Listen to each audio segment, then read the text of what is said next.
Godox branded speed lights and flashes have become my photography lighting solutions of choice, and for good reason. Godox products are top quality, affordable and great value for money, and I now own 4 different lights, and these include: Number 1. The Godox TT350. I not only needed a small, light and portable speed light for travel photography, but one that was packed full of features too. I wanted a small speed light that had full manual mode, TTL mode, high-speed sync mode and stroboscopic mode, and after a bit of research I identified 4 likely speed lights, the best of which appeared to be the Godox TT350, and this is the one I subsequently bought. The TT350 is an excellent speed light and does everything it says on the tin and more. This speed light suits my travel photography needs perfectly, and one of the best things about this speed light is it is very user-friendly and intuitive to use. The Godox TT350 has revolutionised my travel photography, and if you are looking for a small, portable and powerful speed light, the Godox TT350 is one I definitely recommend. Number 2. The Godox V860. The Godox V860 was the first Godox speed light I bought, and I have to admit that I was a bit sceptical when I ordered it. At the time I needed a speed light that was powerful, had manual and TTL modes and was dirt cheap. I had just broken my Canon 580EX and couldn't afford to replace it, and with an up-and-coming shoot I needed a speed light with the same spec and quick. Because of the low cost of the V860 I wasn't expecting much, and was only going to use it until I could afford a new Canon 580EX. Well, things didn't quite go to plan, but this is in a good way. The V860 exceeded my expectations in every way, and I was so impressed with how easy it was to use and the single cell battery good for several hundred full power pops, I ended up buying 3 more of them for a gang light setup.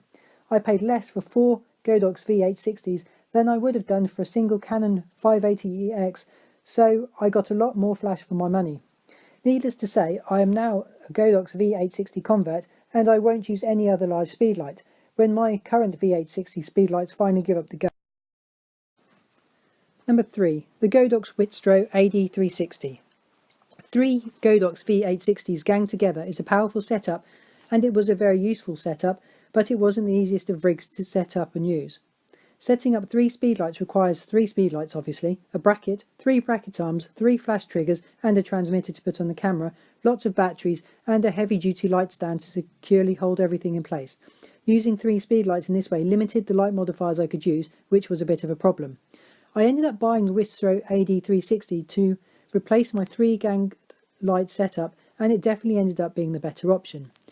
The AD360 is more powerful than the 3 speedlights, which is always a good thing, and having everything in a single light source made carrying it, setting it up, much easier, and slicker too. Having a single light source this small also meant there were far more light modifiers available for me to use. The only disadvantage with the AD360 is the separate power pack and lead, which can get in the way. However, using the right bracket on the light stand keeps it all nice, neat, and as much out of the way as possible. Even though the AD360 has a hot shoe foot on it, I would never use it on my camera's hot shoe because it is too big, too heavy, unbalanced, and looks like it could cause a bit of damage. In my opinion, the AD360 is an off-camera flash only, but no doubt there are some photographers out there who would disagree with me. The Witstro AD360 is yet another Godox flash system I wouldn't be without, and yet another one I highly recommend. Number 4. The Godox Witstro AD200. The last of my Godox flash units is the Witstro AD200, also known as the Evolve 200 TTL. Even though I had several powerful speedlights as well as the AD360, I fancied the Witstro AD200 for those times when I needed a powerful flash but needed or wanted to travel as light as possible. The AD200 kicks out a little more power than 3 speedlights ganged together, but not quite as much as the AD360, so it is a bit of a halfway house, albeit a powerful one.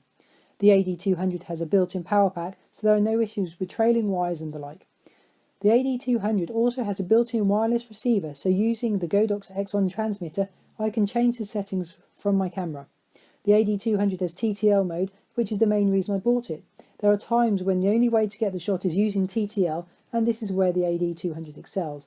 When the flash subject distance keeps changing, I can put the AD200 in TTL mode and carry on snapping safe in the knowledge I won't suffer with overexposure or underexposure issues. The Witstro AD200 is my flash of choice for wedding photography and event photography, and whilst there is no hot shoe foot on it, the AD200 is light enough and small enough to hand, hold and point at the subject. The AD200 is a real game changer, and it has been one of my best purchases there we have it, this year. My lineup of Godox flash units, all of which I regularly use, and none of them which are sat on the shelf collecting dust. If you are looking for a flash unit, I highly recommend looking at the Godox range, as they are unbeatable value for money and will provide years of service. If you have reached this far in this clip, thanks for doing so, and please feel free to like, share or comment as you see fit.